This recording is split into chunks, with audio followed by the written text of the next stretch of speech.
Kernel of homomorphism, zero की image zero होती है होमोमॉर्फिज्म में। जीरो के अलावा भी एलिमेंट्स हो सकते हैं जिसकी इमेज जीरो, उनका कलेक्शन कर्नल कहलाता है। नेचुरली कर्नल आर का सबसेट होगा और कर्नल नॉन एम्प्टी होता है। सबसे इंपॉर्टेंट चीज कर्नल के बारे में ये होती है कि आइडियल होता है। Remember, kernels are ideal, ideals are kernel, याद रखें। कर्नल्स आइडियल होंगे और प्रत्येक आइडियल किसी न किसी मैपिंग का कर्नल होगा। फिलहाल यहाँ कर्नल को आइडियल दिखाने के प्रयास किया जा रहा है। ए और बी कर्नल में है तो एफ ए भी जीरो होगा, एफ बी भी जीरो होगा। जब आपने f of a minus b calculate किया वो भी जीरो आ गया, इसका मतलब ए माइनस बी भी कर्नल में है। तो kernel is additive sub group. अगर ए कर्नल में है और आर कैपिटल आर का जनरल एलिमेंट है तो f of a r solve करके भी जीरो आ गया, f of r a solve करके भी जीरो आ गया।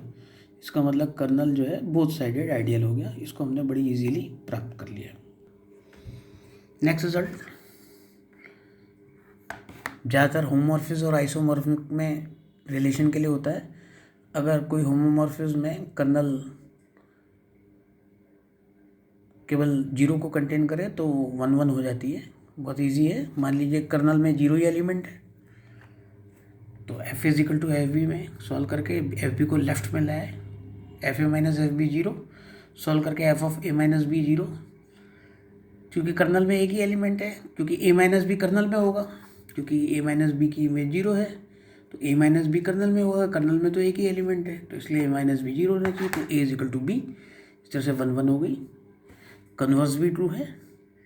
मान लीजिए मैपिंग 1 1 है तो कर्नल में जीरो ही होना चाहिए। मान लीजिए ए कर्नल में है तो एफ ए जीरो है but F zero is zero, तो राइट वाले जीरो को एफ जीरो लिख दिया तो 1 1 की प्रॉपर्टी से ए जीरो आ गया। तो kernel f singleton element zero को कंटेन कर रहा है। नेक्स्ट रिजल्ट है, मान लीजिए S is an ideal of R तो R slash S is homomorphic image of R with kernel S. Every ideal is kernel. किसका कर्नल होगा? आर से आर डैश में जो मैपिंग है f is equal to S plus a की दिखाई जा रही है, उसका कर्नल होगा।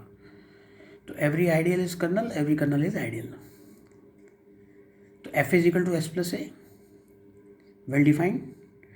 वेल डिफाइंड का मतलब ये है कि भैया वाकई ये फंक्शन है, एक एलिमेंट की दो से ज़्यादा इमेज नहीं है।